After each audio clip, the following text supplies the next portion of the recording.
Untuk apa kita kerja banting tulang kalau hanya untuk diselingkuhin sang istri? Ini kisah nyata.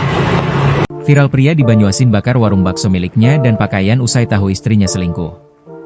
Viral di media sosial seorang pria membakar warung usahanya karena ditinggal sang istri pergi dengan pria idaman lain. Pria ini membakar usaha warungnya dan sambil berteriak. Dalam video berdurasi 45 detik tersebut, menunjukkan bagaimana rasa kekecewaan yang begitu dalam terhadap istrinya karena berselingkuh. Berdasarkan informasi, bila peristiwa tersebut terjadi di Desa Sukamulya, Kecamatan Tungkal Ilir Banyuasin, Rabu, 26 Maret 2025, sekitar pukul 8.30 waktu Indonesia Barat. Di mana pemilik warung yang bernama Rahmat, kesal terhadap istrinya berinisial Sa. Sa diduga selingkuh dan kabur dengan pria idaman lain. Mengetahui hal itu, pelaku membakar warung bakso ukuran 4x5 meter miliknya, sebagai bentuk kekecewaan terhadap sang istri. Kalau informasi dari Kades, bila dia itu kesal, makanya melakukan hal itu.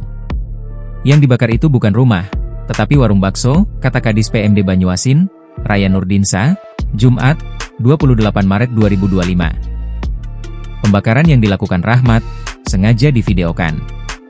Hal ini untuk menunjukkan rasa kekesalannya terhadap sang istri yang diduga sudah berselingkuh.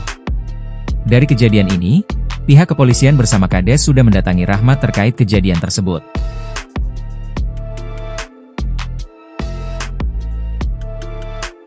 Download Tribun X sekarang, menghadirkan lokal menjadi Indonesia.